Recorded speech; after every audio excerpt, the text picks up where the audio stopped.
ಎಲ್ಲರಿಗೂ ನಮಸ್ಕಾರ. ಶ್ರೀ ಗುರುಭ್ಯೋ ನಮಃ. ಸಿದ್ಧಿದಾತ್ರಿ ಜ್ಯೋತಿಷ್ಯಾಲಯದ ಯೂಟ್ಯೂಬ್ ಪ್ರೇಕ್ಷಕರಿಗೆ ಸ್ವಾಗತ. ನಾನು ನಿಮ್ಮ ಕಿಶೋರ ಆರಾಧ್ಯ.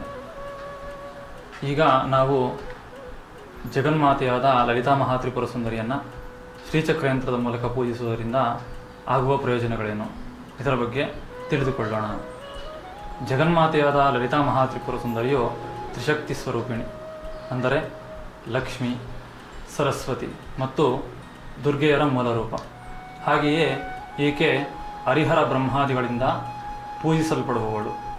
ಹಾಗಾದರೆ ಈಕೆಯನ್ನು ನಾವು ಪೂಜಿಸುವುದು ಹೇಗೆ, ಅರ್ಚಿಸುವುದು ಹೇಗೆ, ಈಕೆಯ ಕೃಪಾಶೀರ್ವಾದಕ್ಕೆ ಪಾತ್ರರಾಗುವುದು ಹೇಗೆ ಅಂದರೆ ಜಗನ್ಮಾತೆಯಾದ ಲಲಿತಾ ಮಹಾತ್ರಿಪುರ ಸುಂದರಿಯನ್ನು ಶ್ರೀಚಕ್ರದ ಯಂತ್ರದ ಮೂಲಕ ಪೂಜಿಸುವುದರಿಂದ.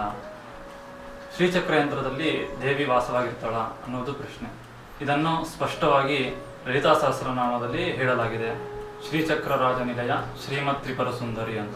ಅಂದರೆ ಜಗನ್ಮಾತೆ ಶ್ರೀಚಕ್ರವನ್ನೇ ತನ್ನ ಮನೆಯಾಗಿಸಿಕೊಂಡಿರುವವಳು, ಮತ್ತೆ ಅಲ್ಲೇ ವಾಸ ಮಾಡುವವಳು.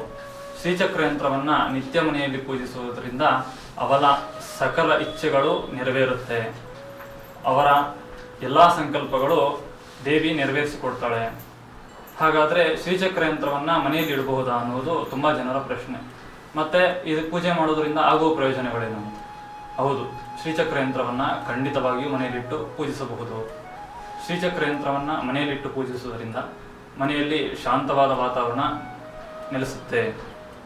ಓದುತ್ತಿರುವ ಮಕ್ಕಳಿಗೆ ವಿದ್ಯಾಭ್ಯಾಸದಲ್ಲಿ ಏಕಾಗ್ರತೆ ಬರುತ್ತೆ. ವ್ಯಾಪಾರ ವ್ಯವಹಾರಗಳಲ್ಲಿ ಅಭಿವೃದ್ಧಿ ಆಗುತ್ತೆ. ಇಷ್ಟೇ ಅಲ್ಲದೆ ಮನುಷ್ಯನಿಗೆ ಹಲವಾರು ಸಮಸ್ಯೆಗಳಿರುತ್ತೆ.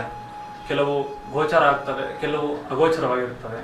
ಇಂತಹ ಅಗೋಚರ ಸಮಸ್ಯೆಗಳಿಗೂ ಸಹ ಶ್ರೀಚಕ್ರ ಯಂತ್ರವನ್ನು ಪೂಜಿಸುವುದರಿಂದ ನಾವು ಪರಿಹಾರಗಳನ್ನು ಕಂಡುಕೊಳ್ಳಬಹುದು. ಆದರೆ ಶ್ರೀಚಕ್ರ ಯಂತ್ರವನ್ನು ರಚಿಸುವುದಕ್ಕೆ ಕೆಲವು ನಿಯಮಗಳಿರುತ್ತೆ.